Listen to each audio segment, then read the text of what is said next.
It's Dave Bruce here from Amplify, and I'm talking to Carmen Toth from, where are you? Toronto, Ontario, Canada. Toronto, Ontario, Canada. Not to be mistaken for the mysterious Quebecois that can't really work out, much of anything. But I think didn't they have the 49.5, 50.5 vote to secede from Canada back, years ago? Are you talking about Quebec? Yeah, Quebecois. The Quebecois. Oh yes, the Quebecois. Yeah, did that happen in the 90s or something? Yeah, they almost separated, and yes, they kind of hung on by a thread. Their premier at the time was Daniel Johnson, and yeah, I'm not quite sure how you'd have a country inside a country, but I suppose the United States is states inside of a country, so who knows? they did well. Interestingly enough, so they have a separatist party called the Bloc Québécois, and it's to give Quebec representation in the House of Commons. But with all of the activity happening in the states right now, which I'm sure you're aware of, all of that going on. The madness, the criminality. Yeah. So anyway, so our current prime minister, now, if it wasn't for Quebec's support of him, we would not have him as prime minister. So that's cool. And just before we move on to you, do you really hate America over there at the moment?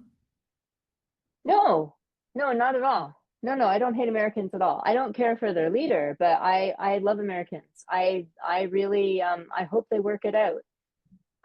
There are, first of all, millions of Americans that feel a lot like the Canadians do Yeah, about women's rights, in yeah. particular about fair wages, and we're having our like that's kind of a global thing, the whole fair wage thing and wage theft, and billionaires who are just taking more than their fair share. Like, yes, you may have built the company, but the workers that are working hourly, you're not paying them a living wage, so they're destitute. And you're doing it on purpose, and I couldn't live with myself if I were to do that.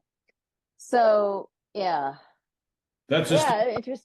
Yeah, Let's start there. Let's start there. You've just found out something about Carmen Toth. Now we're going to talk music because yeah. this is a different podcast. If we talk politics, we'd be a lot more popular and we'd make a lot more money. No, Would we? no, I can no. talk politics some more. Okay. Have you always wanted to be an artist? When did you get the songwriting bug? Oh, I've definitely always been an artist, and I was always making up stories and stuff when I was a little girl, and I wrote my first song on my Casio keyboard when I was 9 or 10. I might have been 10. And it was like an interesting little Casio keyboard and had some pre-recorded sounds and stuff. And it had this one that was kind of like a percussive thing, but it had this really interesting little bass line that went with it. And I wish I had recorded it somewhere. I don't think I did, but or if it was, doesn't exist anymore, unfortunately. But maybe it'll turn up by some miracle, but probably not. Anyway, so this instrumental kind of beat with the bass line started playing, and then I played something over it, and I thought it sounded like New York City, even though I had yet to go to New York City, and I called it New York. So that was like the very first like original piece of music I wrote. It was very, very simple. Like it's so play it like keyboard, piano was my first instrument. I'm much more proficient on guitar now. So that was the first time I wrote a song. I wrote other little cheesy things that I don't think were very good. I wrote a song called Stuck to You that um, about, having a crush on somebody when I was really, really young, like 11 or something. And nothing really happened with that. I, but I was always a writer, and I actually work as a like that's what I do for a living. I'm a senior copywriter, advertising and marketing writer, and like writer for hire. I do other pieces as well. I've done a little bit ghostwriting and stuff like that. Um, and I was always like very much a performer, and I sang in choirs as a kid. And I used to draw like when I was really younger. When I was younger, I had my own original cartoon strip I called Jam and Jelly, and yeah, so I always wanted to be an artist. So Um, I Yours live as was, okay. artistically. Yeah. Briefly describe the latest musical foray. You know, where did this begin, and what's been taking place, performance, music release, that sort of stuff. Just a bit of a history so that we can bring us up to to present. The history of the music that I do now and Mm. bring us up to present. Mm. Um, okay, well, I started as a guitar playing singer-songwriter. How I'm long going to play ago? guitar a little. What's that now? How long ago? Oh, how long ago? Um, so I got the guitar as a present, and from my then boyfriend, then fiance, then husband, then ex-husband, in 2001. And I taught myself how to play it and started playing publicly around 2002, 2003. I think I went to my very first open mic in 2002. It was at the Renaissance Cafe that is no longer open on the Danforth in Toronto. Um, my first, and then I made a friend at work who his name was Jake Dudas, and he helped me make my very first EP, which is a very limited copy called Potional. That's actually what it's called. Not potential, not potion, not social, but potional is the name of it. So it's like a fake word, or a word that is made up.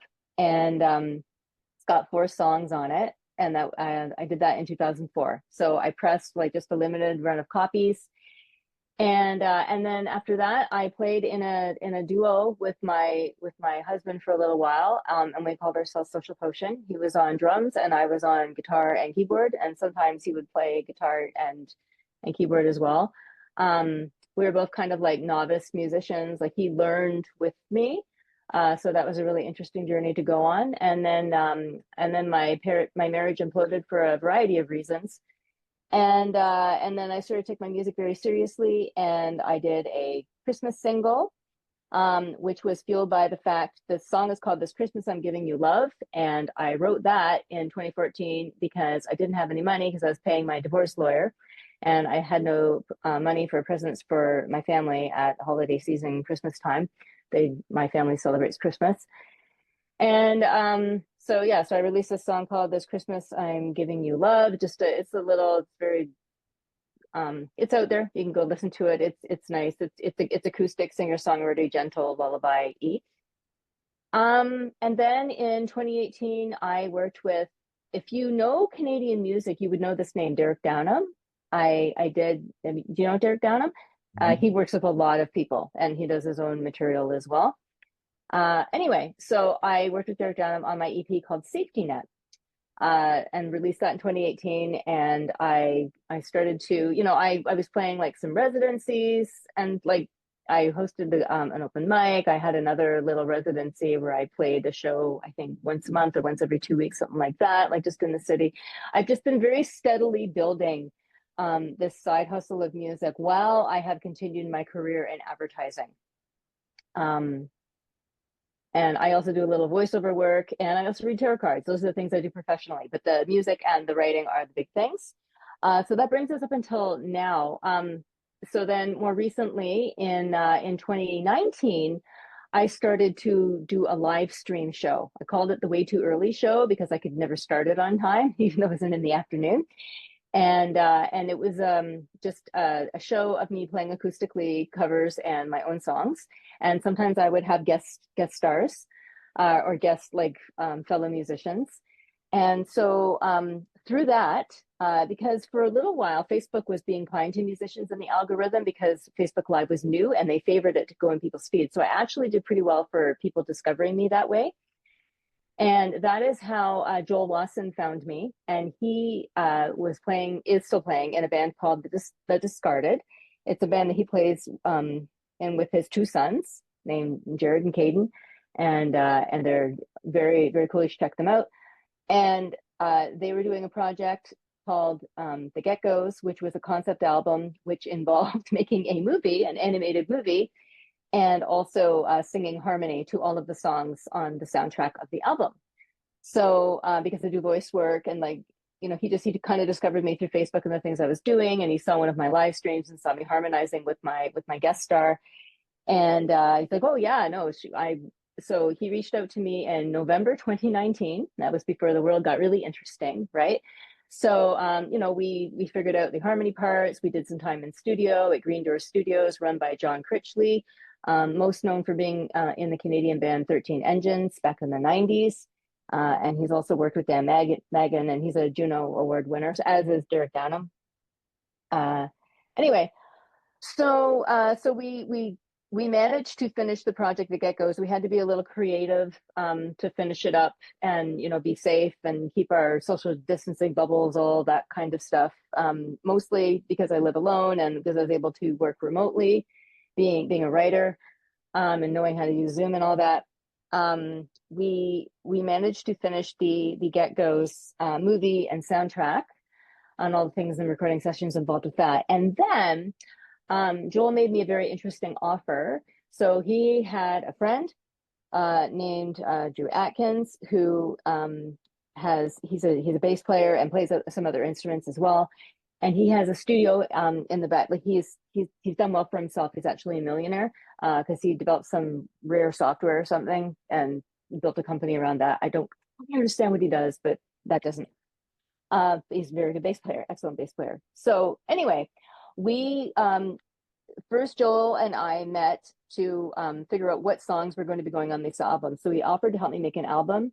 The arrangement would be, or the agreement would be, that he wanted to really have this, like he wanted to produce more, right? So he wanted to have a say in how it was done. Plus he had made a lot of albums independently and I wasn't too familiar with the process. So in a way he kind of did the project management thing.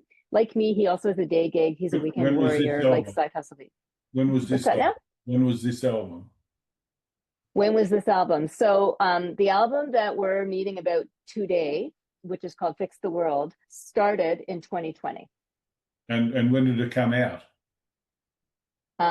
It's coming out this year. It took a long time. So it's a 4 or 5 year process. So pretty dresses on the album? It is. It absolutely is. It's single number one. Yeah. That takes us up. Okay. So before we do that, how would you describe your sound? The short answer is power pop and adult alternative and I guess indie rock, retro power pop too. I get compared to Belinda Carlisle, the Bangles, the Go-Go's, actually cover those ladies as well. My biggest influence is probably Stevie Nicks, followed closely by Cyndi Lauper. I also really like Kate Bush and Peter Gabriel and Tom Petty. Okay. And your fans, are they carryovers from that Facebook time, or do you perform and you've developed new fans from your recent performances? Why do people resonate with the music? Is it the later stuff? Is it the earlier stuff and they've carried around? Your fans. There's some carry arounds. There's some people who have been supporting me online for a while, and then others. I'm still built and to be 100% honest, I do have like a modest amount of very loyal fans. So like some of them do live kind of around like international, not here, and they found me through my live stream. I actually did pretty good at getting fans through my live stream. And then locally, I have made fans locally as well, like playing local shows. Okay. Who's the inspirer? Who are the artists that have inspired you? Well, Stevie Nicks is the one that made me want to be a musician because I could really relate to her. She is it's her raw sensitivity and the fact that she takes her life experiences and puts them to music, like whatever she may be feeling. So I have that in common with her. She's the artist that made me feel like I could do it myself. Just because I felt like I could relate to her the most somehow. I like similar personalities or something. And she's not afraid to show her vulnerability, and she doesn't even try to be perfect. And I appreciate that. And that's very much what I'm about. So she inspired me to do it. And then when I was young, I've loved Cyndi Lauper. I saw her live twice. Like I saw her in October when she was in Toronto, and I saw her with my brother when she was here in July. So since as a little girl, I really loved Cyndi Lauper. She's an excellent singer. I also recently saw Sheryl Crow. Have yet to see the Bangles or the Go-Go's. I'd really like to. I do go to a lot of concerts, but like if I had to And I would also say Fleetwood Mac and Stevie Nicks. So Stevie Nicks solo, but also with Fleetwood Mac and all the members of Fleetwood Mac, including Christine McVie and Lindsey Buckingham. And I've also seen Lindsey Buckingham in concert twice, and I wish he would come back to Toronto. Okay, so tell us a bit about Pretty Dresses. That's your latest single that came out this month. Yeah, it was released on August 12th on all streaming platforms. Um, full disclosure, I did do a limited release of it, like a soft release through Bandcamp. That is something like you can find if you people a chance to purchase it through Bandcamp. And now I'm like releasing on more of a global scale.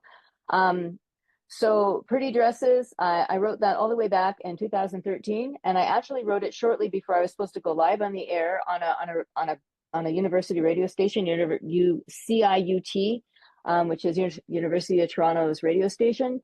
And usually radio stations, when you can do a live performance, they want to hear the music prior. And for whatever reason, they didn't ask me for that. So I had just written a song and I played it live on the air. The song has it's evolved a little bit since then with the production and everything, including different chords on the chorus. So that's when I wrote it, performed it live with the song on the air, and that's how it was like debuted to the world all the way back in 2013. The song is about feeling conflicted with wanting to be one of the pretty people, like wearing the gown, wearing the pretty dress, being on the red carpet, getting into the VIP rooms, getting to the front of the line, and feeling guilty for wanting that. There's a line in the song, I know it's wrong to judge me on appearance to see if I belong, and the years I spent in line to get into the special places that I wish were mine. And then there's a bridge to the song, maybe just maybe, it doesn't have to be that way. Maybe just maybe we can put these superficial thoughts away. Oh, who am I kidding? And then the chorus, I want to feel pretty, a little less shitty. And then the radio edit is a little less gritty because in case they care about me saying shitty. We care less in Canada, it's just other places. Yeah, so it's just about feeling conflicted about that. And my PR team, No Rules PR, Jen Barker, who did the writing, did an excellent job of, saying it's about, beauty and belonging and like wanting, she worded it so well. I highly recommend you read her press release. She worded it better than I ever could.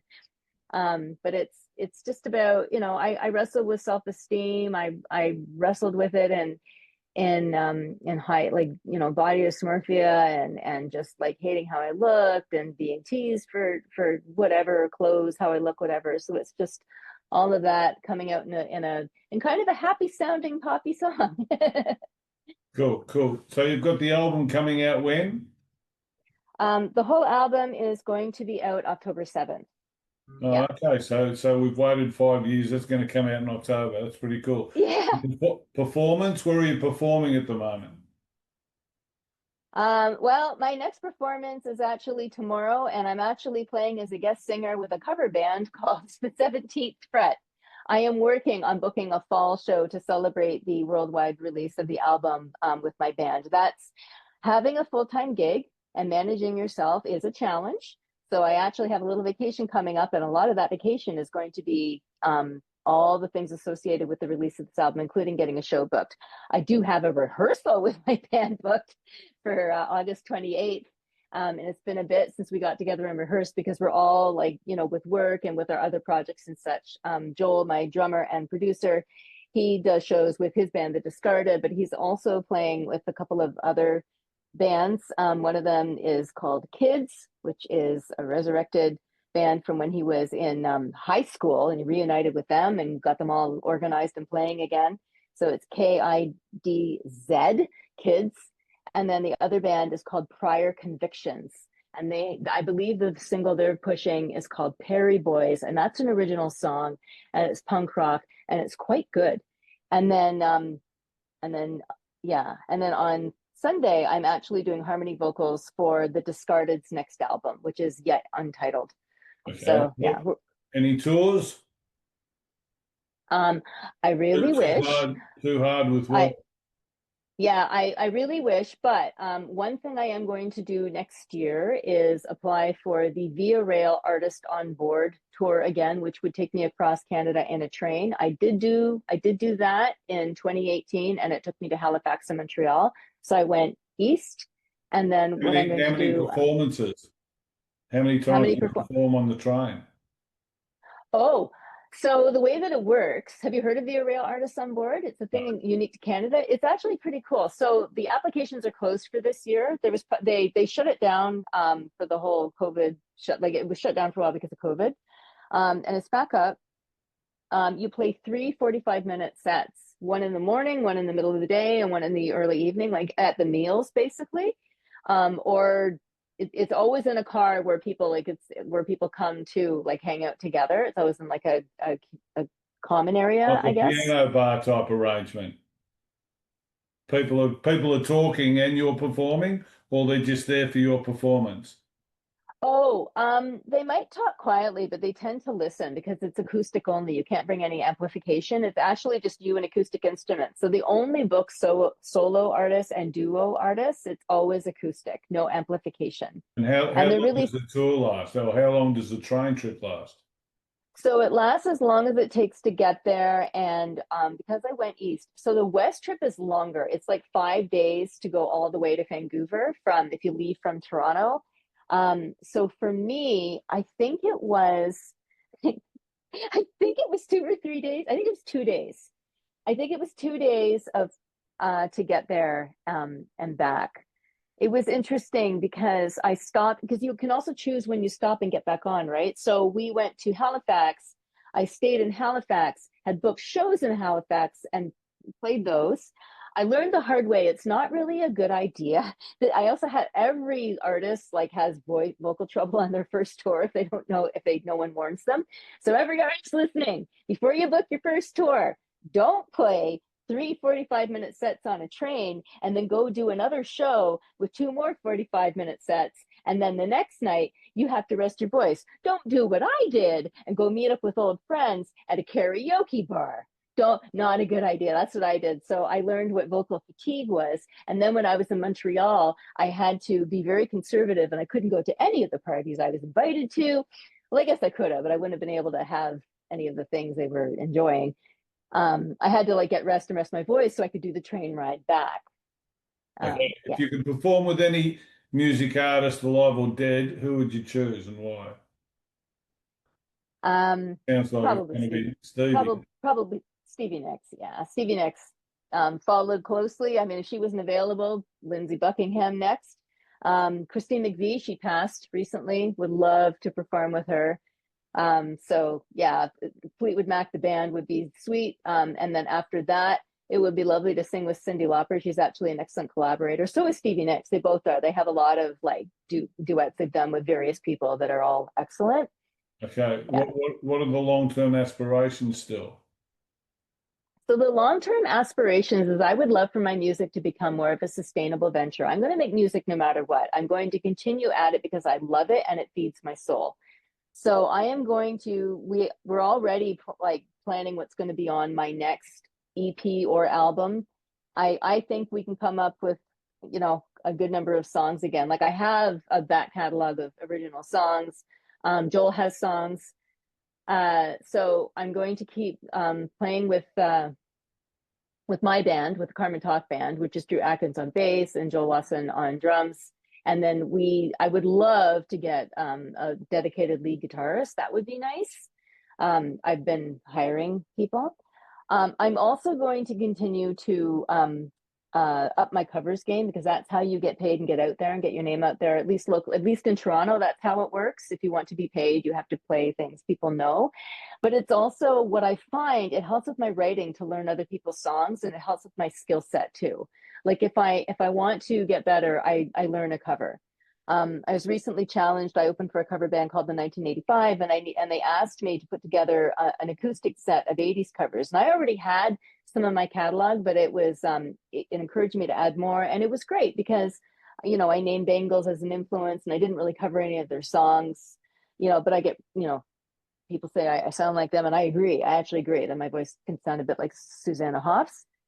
Yeah, so I learned Manic Monday for the show and others, and it was a really good experience. I of course made sure I played pretty dresses. What's interesting about playing cover shows is I always throw a couple of originals in there, but then I really introduce them. And what was nice is people come up to me after and said, you know, your song held up among all those other songs. Good. It was good. Yeah, Right. yeah, Let's finish with some quick fire questions. sure. All right, here we go. What's the craziest thing you've ever done?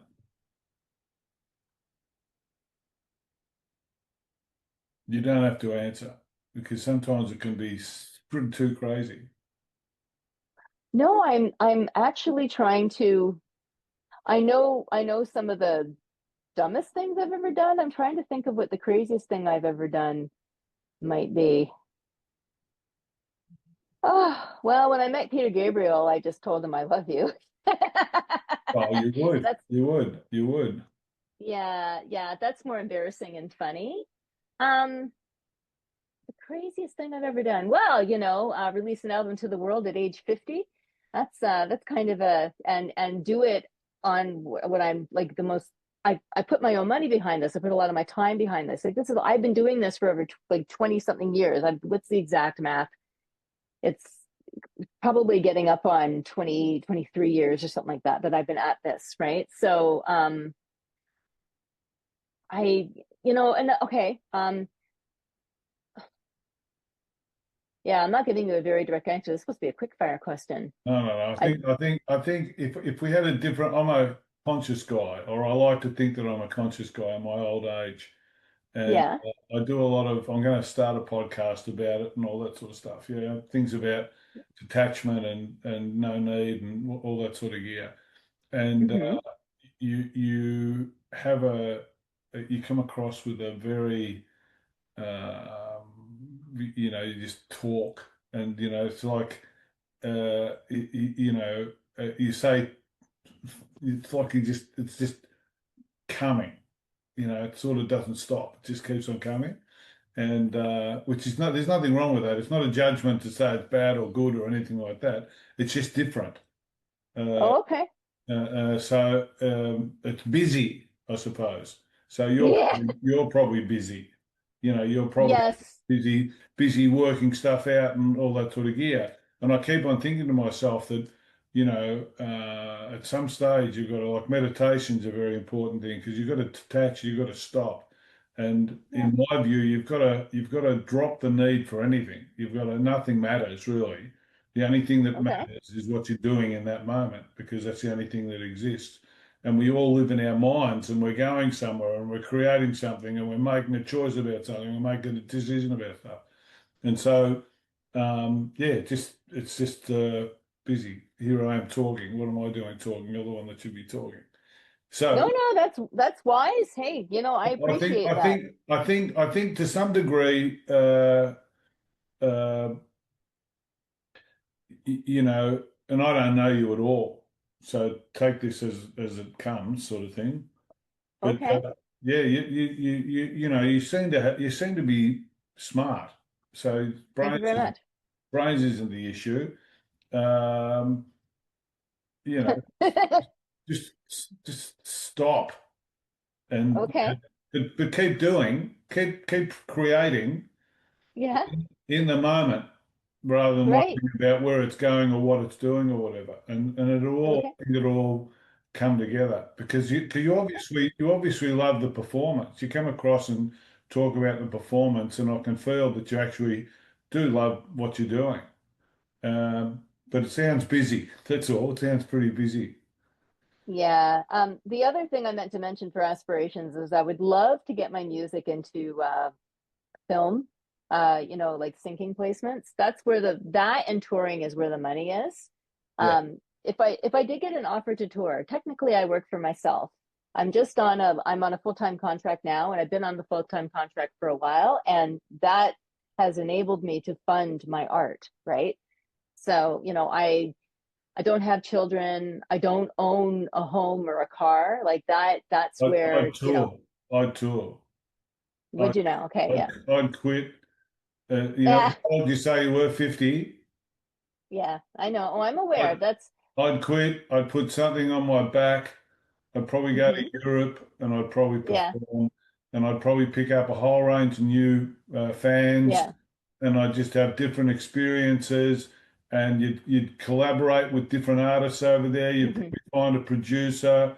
You'd probably make Hmm. another, album on the road. You'd probably create a Hmm. podcast or something or other on the road, and you'd probably have a whole because you can talk, and Oh yeah, and talking can be an infectious thing. It it doesn't can. Yeah. it doesn't have to be entertaining. It doesn't have to be precise. It doesn't have to be concise. So you've got a lot of that activity that's in you.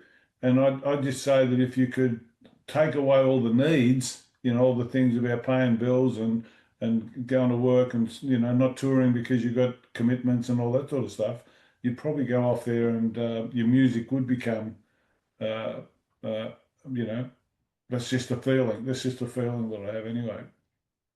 Okay, cool. I think I'm hoping that. adventure. I think adventure is the thing that we don't do.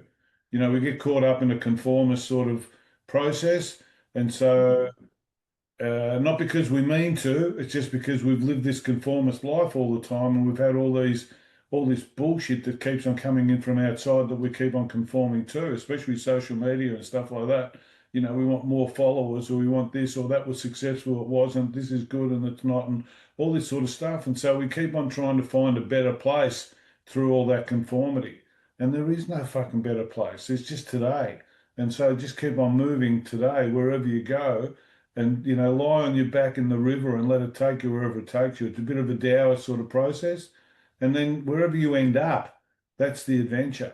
It's not good or bad. And if you end up like Mandela in prison, you make the prison the adventure. And so this is the fullness of life, because then you're not really dictated to by an external description. You're creating an internal, paradigm that sort of is always the creator. Anyhow, that was Uh, just a thought that I had. Sorry for so, taking over. sorry for what now? Taking over. Oh, it's fine. I don't care. I'm sure you figured that out pretty quickly. I really do not care. I mean, I care, but I I'm understand. I pretty, understand. yeah, yeah. I'm pretty receptive to a lot of things, which is also important for living in the moment. And that's something I have been working on. Like my brain likes to go. Well, you It'll do did that. I say want it. you spoke about low self-esteem, and you spoke about some of those challenges you were talking about that the Hmm. most people will go through, and Hmm. that's a pretty normal sort of thing, challenge. Hmm. And so Hmm. for me, it's, this thing has been a process of identifying that, challenge is most of the time self-created. And so if you can work on the basis of, what you focus on expands, and work on how to keep on moving your focus to the things that you want to be in, that's the life. No one, Yes. if you're Brad Pitt, you don't have a better life, because really you've only got the moment and what you can do with it. And if you do what you can do with it in that moment, then you've got the best life of anyone on the planet, because basically that's all they can do. And so Do what you can do with it. I'm going to write that down actually. Do what you can do with it in that moment. I like that. I like the phrasing of that. well, That's very lyrical. I think it's important, because we're all gurus. It's just we don't identify that we are. And so we keep on trying to put pieces together in our jigsaw puzzle to see a fuller picture of who we are. And sometimes it takes us our lifetime to keep on pushing back against all this stuff. And then and then You and know, then yeah. we get to it. And you sound to me like you're the speech and all that isn't a concern for me. It's not like, oh no, you mindlessly just going about things. You sound very um, um, what's the word? You sound purposeful. So Oh, that's nice. it's not like it's mindless. Hmm. It's purposeful, but it's busy, and I think that you would do well from um, yeah, just getting back into more of really focusing on the here, no matter what it is. Even with the album, you pull out the album, collaborate with people, and all that sort of stuff. But just have the here moment. And don't worry about the there moment. Just keep having the here moment. Keep doing whatever it is that you do until you decide not to. And no matter what you decide to do, it's going to be fine. It's going to be perfect. It's just that you've got to keep on identifying in that moment what makes it perfect. And so what you focus on expands. So if you're focusing on the things that are, what's next rather than what happened, well, then you just keep on sort of moving forward. The water's past you. You got to look at the water that's coming, in the river. But that water that's past you is never going to come past you again. So why look at it? Why even bother with it? And so that's the cool thing. All right. What's the topic you can talk about for hours? The one topic you can talk about for hours. Any Well, I can talk anything.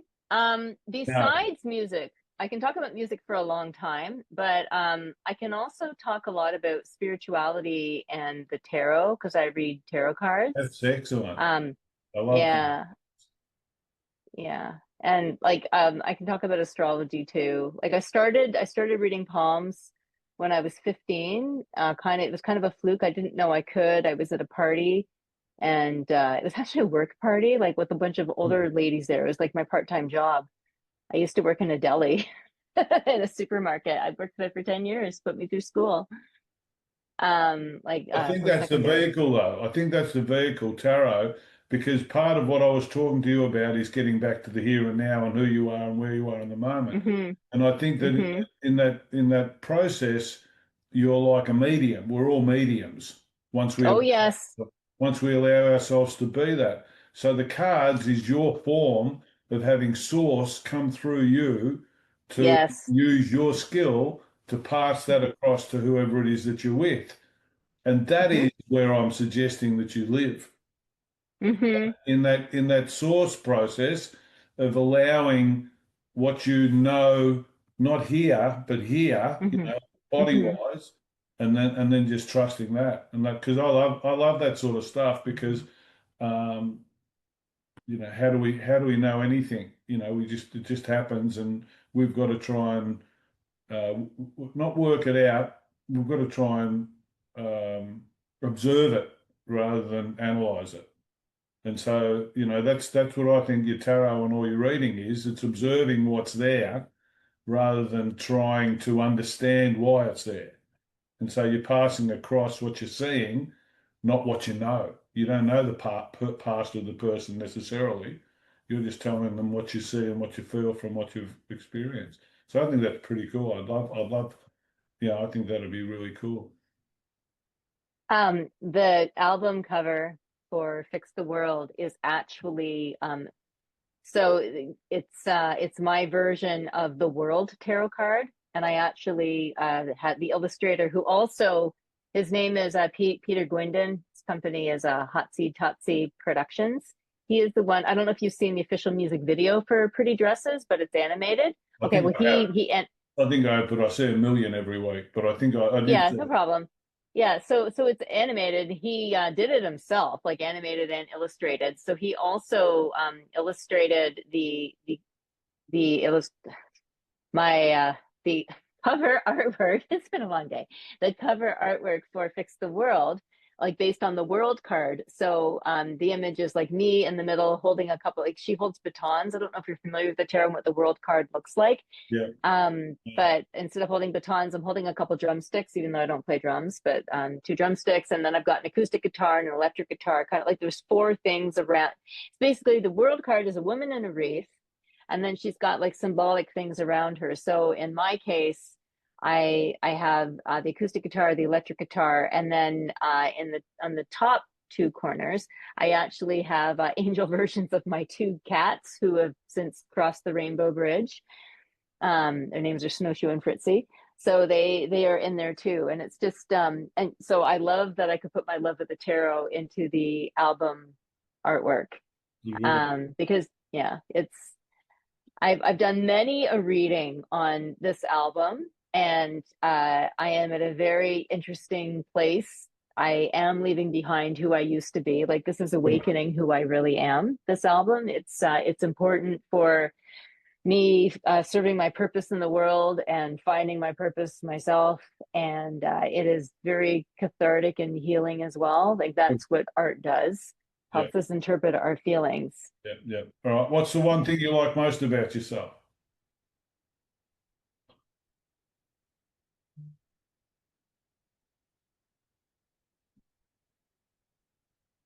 My creativity.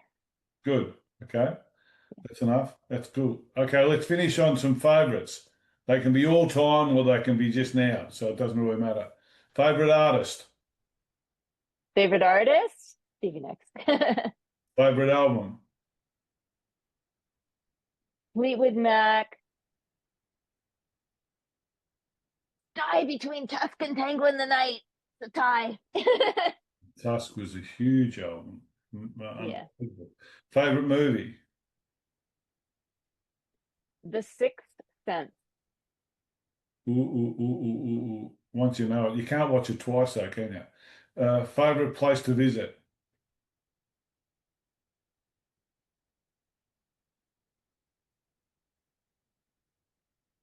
I don't think I've been there yet. You know that? I haven't traveled enough in my life, but I do really love, uh, I want to go back to Montreal. I wasn't there long enough last time. it was a crazy place though. You know, they had French on the windows, you couldn't put English up. It's a crazy place. It's a It crazy. is crazy. I really want to see Australia big time. Well, Never been. Australia's, well, just come down, and it's Yeah. pretty, it's very safe, and I don't know about cheap. It's not that cheap, but I don't think any major city's cheap these days. Nothing's cheap anymore. What part of Australia are you in? I'm in Melbourne, but I lived in Sydney Melbourne? as well. Yeah. So they're pretty. I'd just say go anywhere. That's what I'd say. I'd just say go anywhere. Just Mhm. walk out and go somewhere and make that your life. And you've got music. So, you'd have a ball. I tell you, you'd have a ball. I keep saying to people, if someone came up to me and said, I'm stuck, I'm lost, what should I do? I'd say go sit in the park for a month. Don't leave the park. Just stay in the park, eat there, sleep there, work out how you're going to survive, security. And in a month, you're going to work out that that's all you need to do. That's it. Change your life because you'll leave your house, you'll sell everything, and you'll go off and you'll start adventuring somewhere. And I'm telling you, as soon as you let your life inform you, your life becomes simple. Have you done that? Have you done the whole backpacking through Europe thing? Well, not yeah, I did do it. I did it in the mid '80s, so I've got Hmm. experience of it. And I've been a pawnbroker, so I was sort of a bit gangstered up for 20 years. I managed Kmart's, so I managed big businesses for 20 years. I had my own business. I've done this for about 15, and this has really been more a build community sort of thing because we've got a big network of reviewers and interviewers and photographers especially, and we deal with publicity all around the world and all that sort of stuff. But it's more Hmm. my interest is really in self-discovery. So it's been the evolution of the different people that I've been and the pursuits that I've had and different low self-esteem places like you were talking about. So the low self-esteem drove a lot of the need for power and success and all this sort of stuff. And I found that, with all the success, life just became less because you're around people that wanted to be successful. And so your whole Yeah. is around stupidity. And you used to just about say to them, fuck off, because they were all loaded and successful, but they were all, everyone was trying to pursue a better place, a bigger place, and no one was stopping and sitting. So I had to go through a lot of depression and all that sort of stuff in the 50s, in my 50s and stuff, to sort of detach and unlearn and meditate a lot of meditation to get back to just being. And then in the being, I work probably till 2 o'clock every morning or 1 o'clock every morning, but it's not work because basically I just do what I do and I do it like this sort of stuff. And I'll just have a conversation with you rather than have some sort of a purposeful, we'll be trying to sell you. But ultimately, if you share this, you're going to give people a version of who you are so that they can get attached to your music from their attachment to you rather than get attached to your music and then try and get attached to you. I think it's the opposite. I think we do a lot of things wrong, and a lot of artists come and they want numbers, and I say you don't want numbers, man. The last thing you want is to expose yourself as who you aren't to more people. Work out who you are, and then start exposing yourself to the people, and you'll have a synergistic connection, and everybody just goes Yeah. out as this unknown person who's still 20, 25, don't know anything about themselves, and they just follow everyone else's direction and they become squillionaires and have hit records and all this sort of stuff, and they have to take drugs because they can't deal with their ego and their self, and they have to go off in big wide tangents and all that sort of stuff until they can get back, and really life has to start from inside. And so you've got to become really small to then start to build again. So it's a that's why I'm suggesting 50 doesn't matter. You could be 60, you could be 40, you could be 20. That doesn't make a difference. So, it's just, you don't have to go away. Ultimately going away, in my view, creates um, the point of difference for you to start doing something different. But like you say, I don't have to do it now because I can do it right in this chair. I can do the going away right in this chair with everything that I come into contact with. Every touch, every smell, every communication, every this, every that, or whatever. And that's really what you're after. What you're after, in my view, is the detachment that enables you to. Um, Everything happens all the time. So the depression's going to happen all day for everyone, but it's going to be one color out of 100. So it's not going to be that much. It's when you start to focus on one thing and it becomes the color. That's the sort of thing. That's why I think what you're going to do with tarot and all that sort of stuff, it's just another part of who you are. And so you'll make some of those connections that'll open up your music sphere by talking to people about tarot, because you've got to expose yourself that you've got something, and someone will come to you and they'll have a connection out here, and you'll do this and you'll come together and do that. And that's the way this all works. And so if you're too focused on your Atari, which is this, small time computer in your head that has very little capacity, Did you just call the brain an Atari? yeah, yeah, because Knew I basically, get the reference. but it's not so much your brain, it's just the fact that you don't really use it to any great capacity. You're just focused on, thought, and thought is just you thinking.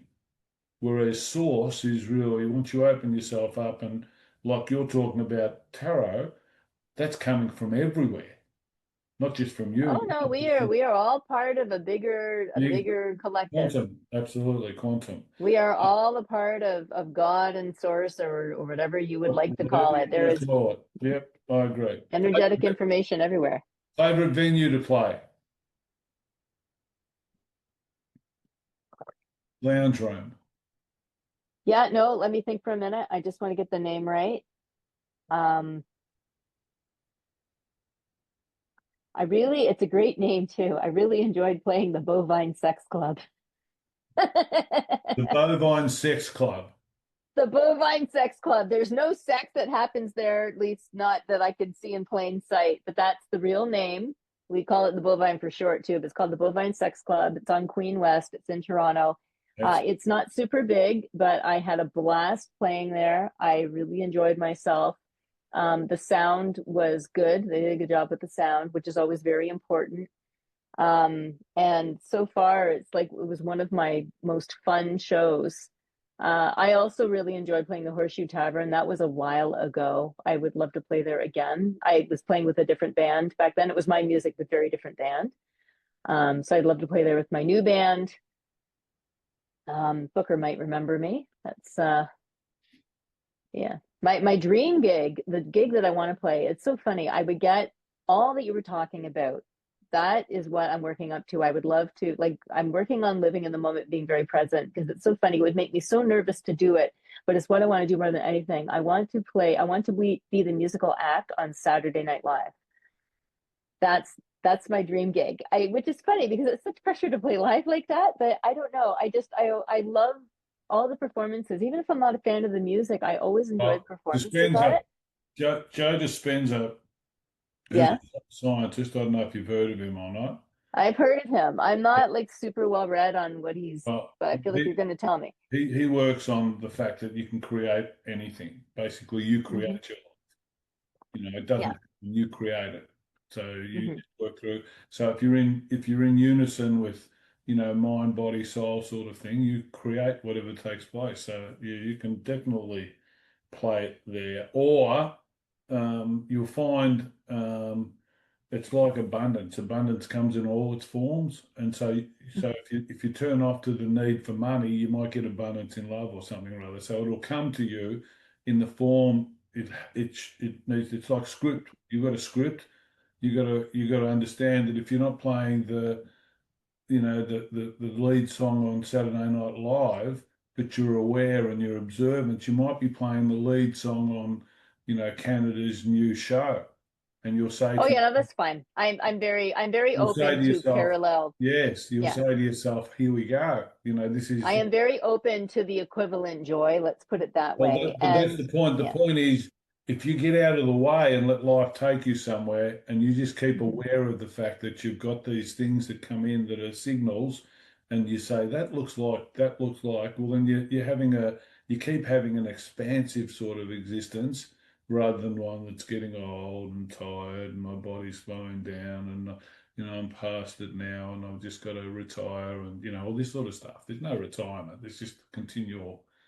You just use what you've got to get where you're going to get. Favorite food? I just had some of it. I really love Indian food, in particular dal makhani. Really? Spicy? Yeah. Yeah. It's medium. You know what? It's medium, which is spicy for me.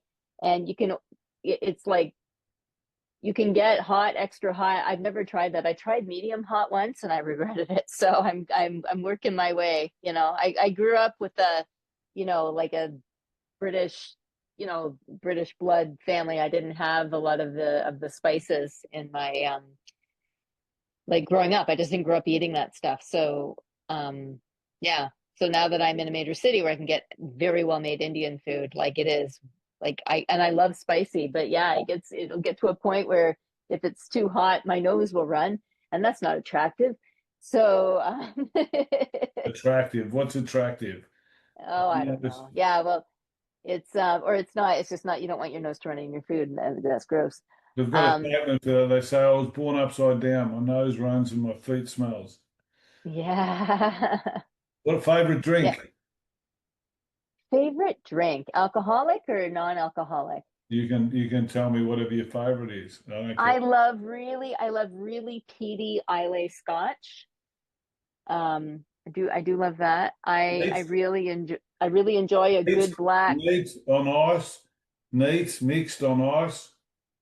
Um, if I enjoy it neat, I also enjoy it on ice. If I'm trying a Scotch for the first time, I want to try it neat, and the more expensive it is, the more I'm gonna want to drink it neat. Um, So yeah, I do like it neat, but with a king cube, like the really big ice cube that melts really slowly, I really like that too because it does open up the flavor. I got into Scotch in like 2015, I think. Yeah. Before that I didn't drink it and I've discovered that I Life quite begins at quite like it. 40. What's that now? Life begins at 40. You're 40. Yeah. Yeah. Favorite person in history, apart from me. Yeah. Favorite person in history. I Some can't people say Stevie say, Nicks. some people say I can't. Mandela, some people say their mum, some people say, Yeah, no, okay. Favorite person in history. Well, you asked some great questions. I was trying to think about this for a minute. Um, oh, who was a real advocate for women's rights that is worth mentioning? well, there's a million of them, but there's No, I know, and a it's million of them in like America. There's a you million know of them what? now. No, no, no. You know what? You know who my favorite person in history is? Okay, I had to think a bit about my answer. It's the uncredited women for any progress we've made. like the good progress, because there were tons of uncredited women, because women were not seen as people until like the last 100 years, and even then not so I much think so. I think that's the problem with denying gay rights and trans and all this sort of stuff. Basically, people have to come out in some sort of format to be seen in that format. And a lot of women became famous women because they played men's roles and men accepted that they were close Hmm. to men, so we're going to make them, CEOs and all this sort of stuff. And they're seen as women breaking through, but in a lot of cases, they're not women breaking through. They're women, mimicking the roles that have been set up. We still live in a male-dominated world. We still live in a world that's, dictated to by men and allowed by men and all this sort of stuff. And I see people like AOC and stuff like that, and I think to myself, fuck's sake, let these people just let them rule, because Hmm. Let ultimately, them rule. I whatever like that. whatever mistakes take place, they're going to be offset by the big problem with our world is care. Trump just closed USAID, or Americans closed USAID, and they're losing 200,000 or 300,000 Africans a month. Hmm. How can you come to terms with that? How could you, if you're an American citizen, how could you just allow that to be okay within the format of your politics? How? It's just beyond thought. And so when you think of these women, Joan of Arc, 19, and she's up front doing her stuff. All the women that, were killed because we couldn't accept that they were, who they were. All the women that went through as girls through Epstein. You Oh know, yes. denied Oh yes. justice today because the men, the money men, hide the process. Money men. What a The terrible. money I men. agree with you. I think that's a great thing. Okay, tattoo. Do you have a tattoo? Believe it or not, not yet. My own parents thought I had a tattoo. I said I was going to get one for my 50th birthday, but that has passed, so I better get on it. And what If what I would it when I be? What would it be if you got a favorite? it would be lyrics from my song "Writing Roses," a little bit abridged because it's because the chorus goes, "Thank God I have a door that closes, so I can cry over thorns and write out roses." Like write out what's caused me pain and make it pretty. Like that art comes from pain, good art. So the tattoo would say, in very beautiful scripty font, probably with some rose illustrations, "Cry over thorns, write roses." Beautiful. So That's that, good. yeah, That's it. Now, that's it. now we've gone for almost an hour. Uh, Okay. I sort of pitched for about 20 to 30 minutes. Um, at the start, when you started talking and you wouldn't stop talking, I thought to myself, oh my God, what's going to happen here? Because, Oh, here. I thought, how am I going to get all these questions in when you're taking so long to answer a question so succinctly? Oh, And oh, but it morphed. And this is okay. the point is, what I find in these situations, they might not be, commercially fantastic interviews, but they're conversations. And once I got on your wavelength, rather than had my reactions to whatever was taking place, then we had a conversation, and I really enjoyed the conversation that we had. Oh, I'm glad. I'm not sure how to take all that, but I'm glad it worked out for you. Well, I'm just saying. I'm just saying. The interview is a conversation between two people, in my view. It's not just questions, because if it's just questions, it's the same pursuit we were talking about from the condition point of view. You're trying to Yeah. get some numbers. You want to come in a vehicle. We put it out and get numbers. You get an outcome, and it doesn't help you in your adventure in Africa or your adventure on the train or whatever. It just gets you Yeah. more numbers. You want to get exposed to people who want to you want advertisers. You want your audience to be advertisers, not just TikTok flickers, because you've got a nice bum or something like that, so you get all these neighbors looking at you. Because unfortunately that with crypto and OnlyFans and all that sort of stuff, we've become I want it now, I want it quick, give it to me, quick, quick, quick, quick, quick. And when you have that ice neat, you don't scale it. Or maybe you do occasionally, but most of the time you sit. Right, that's it. That's it. I'll put this up. I'll share it Okay. and share it, and the world can find out how you answer some questions from a lunatic that goes off on a tangent and starts talking in a particular way. So they'll see you foil. No, but check out Pretty Dresses. Check out the album that's coming out in October. Did you say? Yeah, so the whole album's going to be out October 7th. The next single, Time Bomb Heart, is going to be out September 9th. Check out the video for Pretty Dresses because Just, yeah, that's a the bit video for Pretty different. Dresses, it's on YouTube now. If you go to my website, carmentoth.com, there should be a link there to watch it and also a link there to stream the song. Yeah, and more music to come. Follow this adventure that's going to restart or that's going to amplify at 50. Amplify being, no pun I intended. meant to I meant to ask you, so how do you pronounce, because you have an N in there, is it Amnplify? Like how do you No, pronounce it? people say that, but um, it's like a silent N. What we had to do was we were the Australian Musician Network, right? So that's AMN. And then we wanted to sort of put a more global name in rather than Australian because, we're really Right. of the world. And so Yeah. I thought about Amplify because it's what we do. We try and amplify everyone's Yeah. exposure or Okay. whatever. But we couldn't get the name because basically Right. a lot of banks and a lot of places had it as part Yeah. of their name. So I thought, Yeah. well, the N is straightforward, Australian Musician Network. Yeah. Yeah. N is the network. So we Yeah. put it up there. And because it gets, auto corrected and all that spell corrected, It sure does. Yeah. because that takes place, there's a challenge for me to change the name so that it gets better pickup. But the challenge from my perspective, as I've been detaching and reducing to expand, I keep on thinking to myself, no, no, no, no, no, I'm going to do the opposite. I'm going to maintain this thing and let it do whatever it does. And if people don't, Hmm. because they don't see it or whatever, well, then the universe didn't want them to get there. So I'm not going to Hmm. make it get there just because I want them to get there. Like whoever gets there or whatever.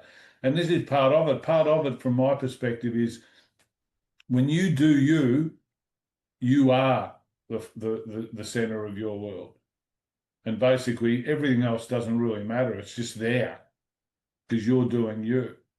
When you stop to value everybody else as having a value against you, you're not the center of that world anymore. You're only the center of it when the measurement for you gets past whatever it is that you're against and measuring.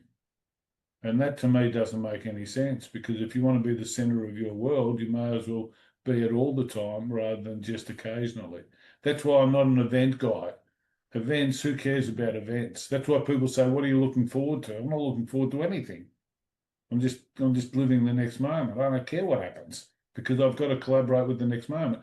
So when bash comes in or when sadness comes in or when something comes in and I've got to sit through it, I've got to sit through it. And it's painful. When you're wet, you're wet. You've got to dry. So, when you get wet, but you don't stay wet as long because you know how to dry. And so that's the purpose. And the other thing I'll say just before I leave is, when I introduce myself into someone's world, your world, I'm available all the time. So basically they can contact or they can, yell out or they can do whatever. And so from that perspective, it keeps on expanding that quantum collaborative sort of process. And it's not for an outcome because we don't know what's going to happen. So when it occurs, it occurs. It's like I'm a flashlight. And so when you're in the dark sometime and you need a flashlight, you can say, I'm going to contact Dave and ask him, you know, what he thinks about A, B, or C. And so from that perspective, it's also simple because then I don't have to worry about more or less or friends or family or whatever. Whatever happens is what's supposed to happen. So if I'm sitting here on my own, then I look at how I do on my own. And if I'm sitting with people, I sit with people and work out how I'm doing it with people. It's not that I'm that I don't have challenge because I have the same challenge that everyone else has. It's just that I'm really clear about who I am and what I'm doing, what I'm about, how to get around things and how to navigate. And so, when that challenge takes place, I've got a pretty good idea about how I'm going to navigate it. So I don't usually come off track too far before I get back on track, if that's the right word. Anyhow, I've spoken way too long. No, not Glad I brought really. it out of you. Not Clearly, you really. clearly had to get that out. Like, good for Well, you. that's the point. That's the point. That's the point. I've spoken for as long as you allowed me to speak. People say to me, "You talk too much." I say, "No, I don't. You allow me to speak too long. So you should close me up if you don't want me to talk as long." Anyhow, No, well, as you can tell, it's all good. I am, like I said, I'm quite receptive, and I'm quite interested in what most people have to say, as long as they're not malicious. And even if they are, I tend to want to understand what made them malicious. got it. What is the And band poster behind you? What's behind you in that poster? What does it say? Dollhouse? What's the top Howling part of it? Dollhouse, Howling Dollhouse. Howling Dollhouse. Yeah. So Is that your project? Is that something that you who is my that? my when I came from this is going to be a war and peace video, I tell you. I came from pawnbroking. So in 2009, and I just sort of walked away from the business because it was too hard. I was charging people 10% interest a week. Okay. So that's like 500% a year. That's pretty big interest. And so I and I was always inside me, I was always this sort of shepherdy type guy. And I'm taking money from people that can't afford it, and I'm taking it at the rate of 10% a week. And like this, For Howling, okay, but wait, but Howling Dollhouse, how help I'm me? coming You to it. I'm coming to it. So, okay? so as I left there in 2009 or around 2009, my nephew Yeah. had a band, and I was always managing and all that. He wanted me to manage his band, and the band was called Into the Night, which became Okay. Howling Dollhouse. Okay. Well, Okay. Howling Dollhouse was the band at the time, and he was a Yeah. graphic designer, so he did a lot of this sort of stuff. And Yeah. it's just a very descriptive picture, part of my history. And so I enjoyed that when you're talking about music and all that sort of stuff. I've got another picture which is one we created. It's actually on, if you go to our Spotify. Oh, there you go. What's that one? My dad painted that for my birthday one year. It's just magnificent. That's magnificent. Yeah. Yeah. And you know what? On Is the he other still side around? here, Is he still around? yes, yes, he is. Yeah. Yeah. My parents are in their late 70s. They're both still with us, Good work. which Good is work. which is Good work. great. So, Yeah. so I've got another one where I've got this lady crouched out over in this red thing. You'll see it on our playlist Okay. platform, and Yeah. she's putting a jack in her arm. She's got the tube Oh tied. yeah, I think I saw that. Yeah, She's yeah. got the tube tied around her arm, Yeah. and she's Yeah. She's putting putting a a jet in her jack, arm. a music jack in her arm. Oh, a music jack. It's a music jack. Oh yeah, right. Okay, yep. It's Okay. a 3.5 mil, I think, or Yeah, like a whatever cable. it is, Yeah. music jack. And the Yeah. whole purpose was music's my drug. Yeah, yeah. I That's need cool. music. Now, at the time when I created it 10 years ago, everyone gave me grief because it was too drug inducing and all this sort of stuff. It's not respecting the fact that it's a real drama for people and you're making less of it and all this sort of gear. And so I haven't really done much with it, but it's a really powerful image because it's Mm-hmm. it's trying to say that you don't need drugs. Music's your drug. Just music. So, and I've also got a thing called a fuck quiz, and Okay. it's around the word fuck as a feeling word. Okay. So I'm gonna introduce that when I do my podcast and all that sort of stuff as well, because they're like, part of what we do, in my view, part of what we do is we don't challenge ourselves enough to break down the connections that we have to the things that we believe. Because there isn't, all the things that we believe are more or less conformist. So if someone says fuck's a terrible word, well, you've got to, if you want to have a full life, you've got to be able to take everything in. And so, like Tolly talks about presence being non-form. So as soon as you start thinking about something, you're not present anymore. Anyhow, this has become way too much. Sorry. So, No worries. I'm actually writing stuff down. If you want to have a full life, you got to take everything in. well, you've got to. I'll tell you, Teddy Roosevelt. You know Teddy Roosevelt from the old American days. Yeah. He said, "Far better to dare mighty things, to win glorious triumphs, even though checkered by failure, than to take rank with those poor spirits that neither suffer much nor enjoy much, because they live in the grey twilight that knows not victory nor defeat." And so most people live unconsciously incompetent.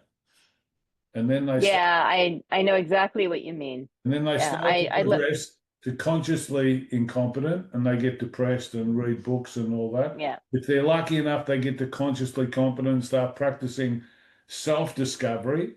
And once you really get into that, all wisdom lives inside you, in my view, not outside you. And so now you don't need to read books and do anything. You've just got to keep on listening to inside. That's why I say to you, if you went somewhere and just started busking somewhere and, just traveled around, all of the what was required, you become more attentive to it because you'd be on your own. You wouldn't have the same regular, places that you eat and places that you visit. You'd be sort of taking everything in like it's new you'd be filtering it new and new exposures, and you'd be having new dramas, and someone would be taking advantage of you, and you'd have to fight someone, and there'd be all these different experiences that would open you up to have a different view of who you are and what you're about, etc. But at the end of it all, you'd be saying you're living life. And that's what people don't do. What people do is because they're in this measurement paradigm, they're saying, I'm not living life like he is or like she is. Why can't I have what they have? Why do I have to live without? They live this lack paradigm and they're always trying to get more because they think more will convert to happiness. And just the fact that you're seeking more is already draining your happiness. And so it's one of those things. But I'll leave you with the fact that I'm always here.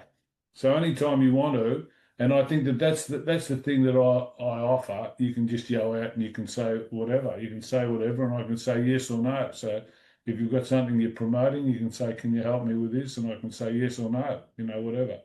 So in the transferal, then it's not so much money that's going to motivate this relationship. It's just harmony.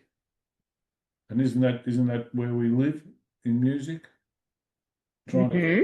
trying to create harmony. Yes. It's been a pleasure, Yes. Dave. I didn't expect to have this long conversation with myself. Apologise. No, I didn't have it with myself. I brought it out of you. This doesn't happen every time then. I Well, feel I like think I would come to you with it. I Go think that ahead. I think that the compliment is that you brought it out or it came out. Yeah. So I think that that's something else that I would sort of uh, have a bit of a focus on from your perspective. The fact that you could be um, that medium, and Yeah, I as, play that role a little bit in my day-to-day life. I do. that could be Um, important. That could be important because as a medium, obviously you get the opportunity to um, amplify, people's situations because as soon as you break their loop to something by offering some feedback, they move in a different direction, and that's a pretty powerful sort of place. that's what music does. It awakens people. It awakened me. Me too. Uh, yeah. That's a good high note to end on, I think. It is. It is. Um, It is. yeah, no, this was fun. Thank you very much. Thank you very Um, much. Thanks yeah. for sitting around, and at the start I thought I'd have to endure you, and it ended up you had Oh, to endure me. Oh, well, I usually trigger the right things out of people. That's what being an artist Well, and being have a good luck with the dresses. Good luck with the album, thank and you good very much. luck with the performing, and good Hmm. luck with Saturday Night Live. Thank you. You know, maybe Yeah. someone will see it from here and they'll shoot over a request. You never know. You never You know. never know. You All never right. know who's watching or listening. Just That's that's exactly right. And it's not like what's his name, the guy that runs it. He probably has, 100 houses, and he's probably got everything that this world could possibly give him. So, Lorne Michaels. Lorne Michaels. Um, yeah. My understanding, I think a lot of the guest stars pick the musical acts. So what I've been trying to manifest slash visualize is being at an event or party where a future guest of Saturday Night Live is, and then when they're asked to recommend a musical act, my They name say will come you. up. Good luck. Yeah, it's like I just that's how you manifest. You visualize all the ways that it could If they happen. ever ask me, I'll give them your name. Okay, thank you very much. I appreciate that. Who knows? If I start doing my podcast, they might ask me. So Yeah, yeah, they might. who knows? All right. Yeah, Good night, man. I'll work on more concise answers. Thank you for the No, it's feedback. not so much. It's not so much. No, it's not so much concise. It's you did everything right because you did what you were doing, and so Hmm. I would probably say to you, I'm going to do the next one exactly the same because I think that I've enjoyed this time. I hope you have too. And if we have, well, then it worked out perfectly. So do it exactly the same next time and have the same outcome. Thank you very much. Okay, Thanks for your time. thank All the best. you. Be well, and good luck. Yeah, okay. I'll be sure to share this when it's posted. Good on you, man. All the best. Let See me know you. what it is. Bye bye bye. Okay, take care. You too.